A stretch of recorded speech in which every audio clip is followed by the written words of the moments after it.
Hello everybody, this is Michael Krause joining you from Portland, Oregon, and it's a pleasure to be here with you. And we're about to start the Teaching Smart with Web Resources workshop, and today we're going to be covering ELLLO, the English Language Listening Lab Online, and voxopop. And today I want to spend just a short time with you at the beginning. We'll be doing a workshop overview. And the first thing to notice is that what you see on your screen should be almost exactly what you have in the handout in front of you. So I'm not going to go into this in great detail, as you can see most of these things on the handout that you have. I want to point out the times for the workshops. This workshop can be done either in a 90 or a 120-minute time period. And so the times that you see marked on your handout, you'll use the times, the shorter times or the longer times, depending on how much time you have allotted to your workshop. So if you'll step through your handout with me and follow along. Right now we're doing workshop overview, an introduction of the SMART framework. And then after this is over, you'll be watching a videotape that I've made, or not a videotape, but a video recording, which will be an introduction to the English Language Listening Lab Online. And that will be followed up by doing a cooperative exploration of ELLLO, where you'll actually get to do hands-on work on the computer.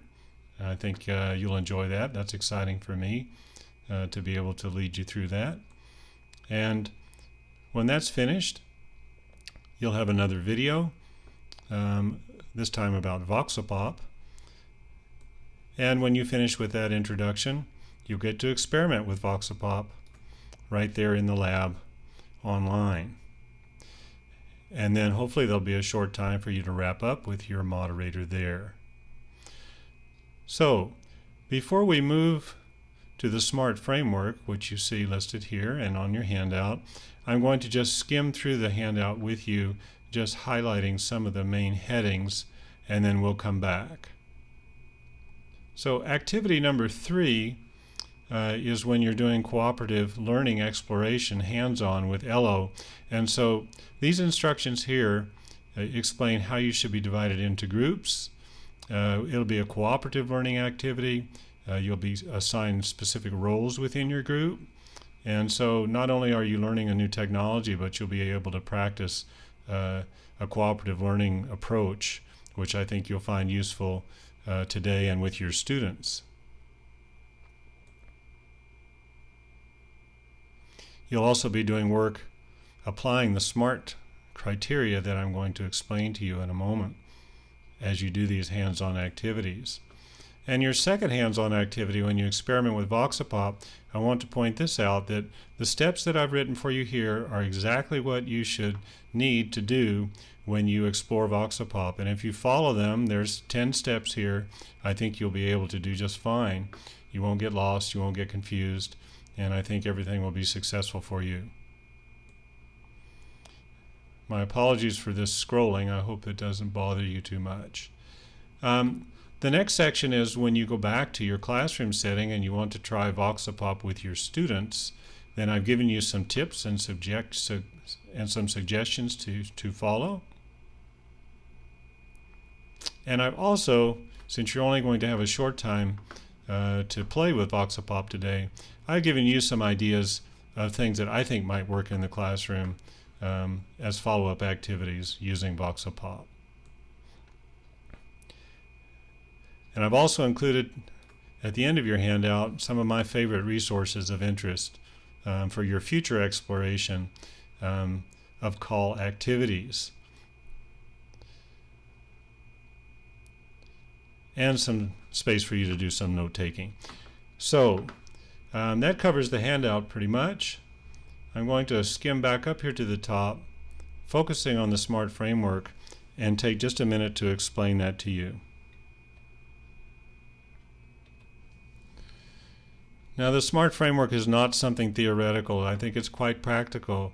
It's also not complicated. It's not rocket science, but I think it's a good set of guidelines for you to consider, both when you're choosing materials, and these can be paper-based materials or computer-based materials, internet materials, and also to think about these SMART criteria when you're creating lessons.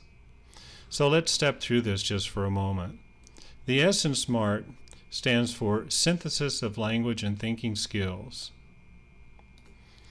And as you all are aware, you have 4 English language skills: listening, speaking, reading, and writing. Sometimes I think we tend to focus on one skill and neglect the others. So for example, you might be doing a listening activity, a dictation, something like that, and you don't think about following that activity up, perhaps with some reading or some writing.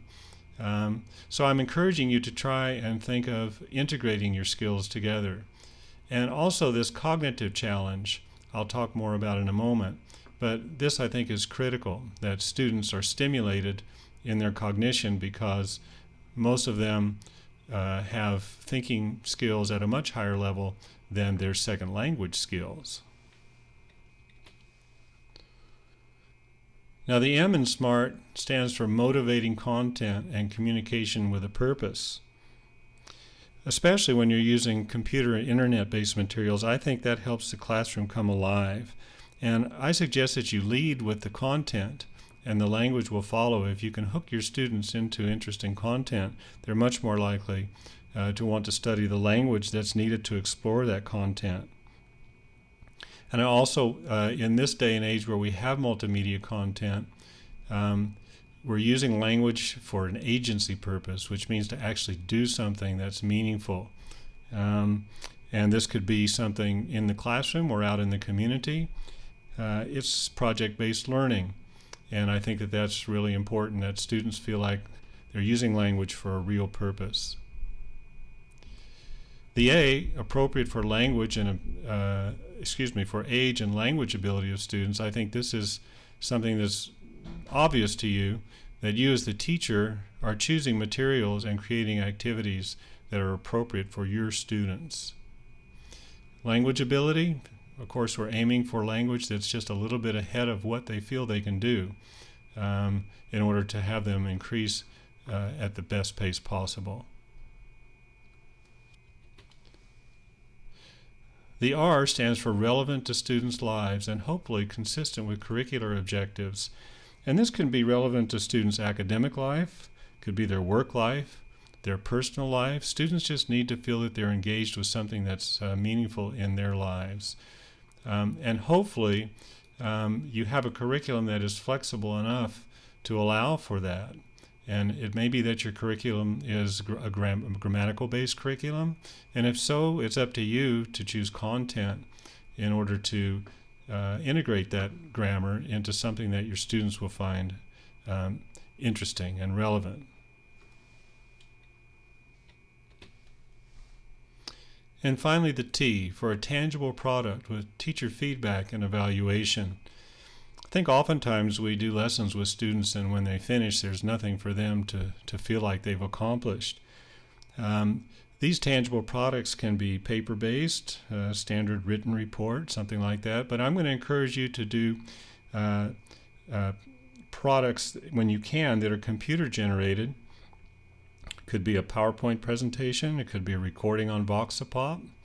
When you use computer-generated resources to create these projects, then students are gaining skills in multimedia literacy, which really improves their marketability in the academic and the work world for the 21st century. So that's the end of this workshop overview. Again, teaching SMART with web resources, ELLLO and voxopop. So I hope you enjoy the workshop, and I hope that you learn a lot. It's been really nice to be with you. Thank you very much.